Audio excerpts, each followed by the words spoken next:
مولانا روم رحمۃ اللہ تعالی علیہ کی نصائح پر اگر آیا جائے تو آپ رحمۃ اللہ تعالی علیہ نے مریدوں کو نصیحت کرتے ہوئے مصنوی میں ایک حکایت لکھی اور بڑی پیاری لکھی. لکھا کہ ایک چوہے کی ایک مینڈک کے ساتھ دوستی ہو گئی. نہر کے کنارے ملے اور آپس میں بات چیت ہوئی تو کوئی اچھا موضوع آ گیا, گویا بات سے بات چلی, اچھی لگی, دوستی ہو گئی. اب یہ بات کہ چوہے نے کہا دیکھو میں تو زمین کے اوپر رہتا ہوں, آپ پانی کے اندر رہتے ہو, مجھے آپ کو بلانا ہوگا تو آواز کیسے دوں گا, آپ تک تو میری آواز جائے گی نہیں. سوچ وچار ہوا, اس کے بعد نتیجہ یہ طے پایا کہ ایک دھاگا لیا جائے, ایک طرف سے وہ اس کا ایک سرا مینڈک کے پاؤں میں باندھ دیا جائے اور دوسرا سرا چوہے کے پاؤں میں باندھ دیا جائے. یوں یہ ہوگا کہ جب جس کو ضرورت ہوگی وہ اپنی طرف سے رسی یا یہ جو دھاگا ہے اس کو کھینچے گا اور دوسرے کو اطلاع ہو جائے گی, وہ فوراً آ جائے گا اس کی طرف. بات طے ہو گئی.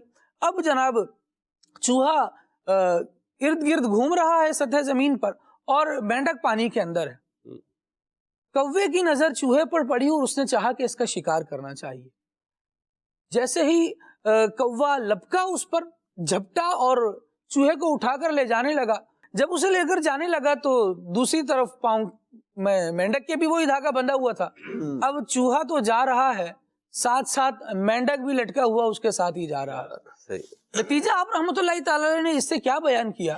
آپ نے اس سے نتیجہ یہ بیان کیا کہ جب بروں سے دوستی کرو گے تو پھر نتیجتاً جو حال اس برے کا ہوگا وہی تمہارا بھی ہو جائے گا.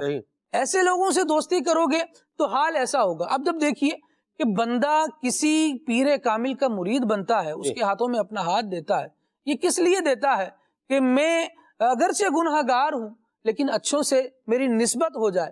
چاہیے پھر یہ کہ ان اچھوں کے طریقوں پر بھی چلا جائے, ان کے واعظ و نصائح پر بھی عمل کیا جائے. ہمارے یہاں ایک پرابلم یہ بھی دیکھنے میں آتی ہے لوگوں میں کہ پیر کامل کے مرید ہیں لیکن پیر کامل کی کوئی نصیحت نہیں سنتے.